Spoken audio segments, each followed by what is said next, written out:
कल्याण डोंबिवली पालिकेमध्ये सत्ता स्थापनेच्या घडामोडींना वेग। कल्याण डोंबिवलीमध्ये मनसेचा शिवसेनेला पाठिंबा। श्रीकांत शिंदेंकडून बातमीवर शिक्कामोर्तब। मनसेला सोबत घेऊन शिवसेना सत्ता स्थापन करण्याच्या तयारीत।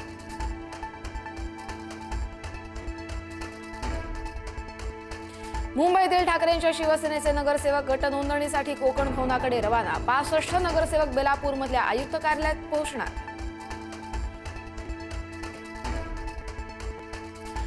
मुंबई महापालिकेमध्ये ठाकरेंच्या शिवसेनेच्या गटनेतेपदी किशोरी पेडणेकर यांची निवड, तर विरोधी पक्षनेतेपदासाठी विशाखा राऊत, श्रद्धा जाधव यांची नावं चर्चेत।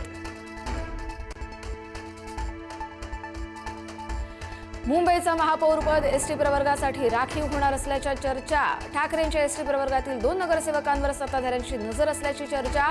प्रियदर्शनी ठाकरे, जितेंद्र वळवी यांच्यावरती महायुतीचा दबाव असल्याची चर्चा।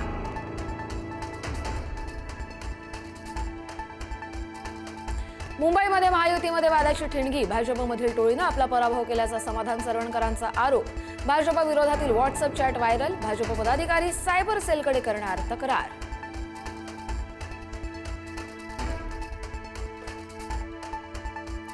चंद्रपूरमध्ये काँग्रेसमधील अंतर्गत वाद चिघळला। खासदार झाला तर म्हणजे जिल्ह्याचे मालक झाला नाहीत। काँग्रेस नेते विजय वडेट्टीवार यांची प्रतिभा धानोरकरांवर टीका।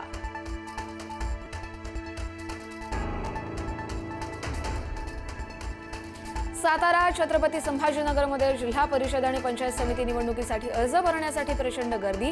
अर्ज भरण्याचा आजचा शेवटचा दिवस असल्याने उमेदवारांच्या रांगा।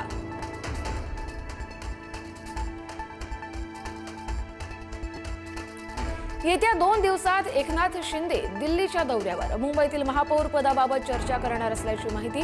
राष्ट्रीय अध्यक्ष नितीन नबीन आणि अमित शहा यांची घेणार भेट।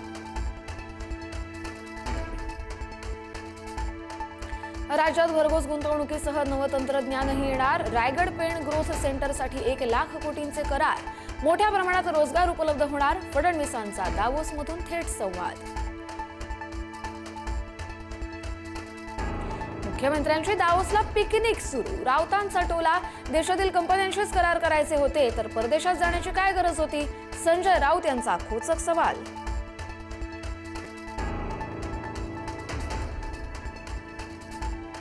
पालघरमध्ये वाढवण बंदराविरोधासह इतर मागण्यांसाठी माकप आक्रमक। तोडगा न निघाल्यानं लाल वादळाचा जिल्हाधिकारी कार्यालयाला घेराव। भूमिपुत्रांसाठी लढाई लढण्याचा निर्धार।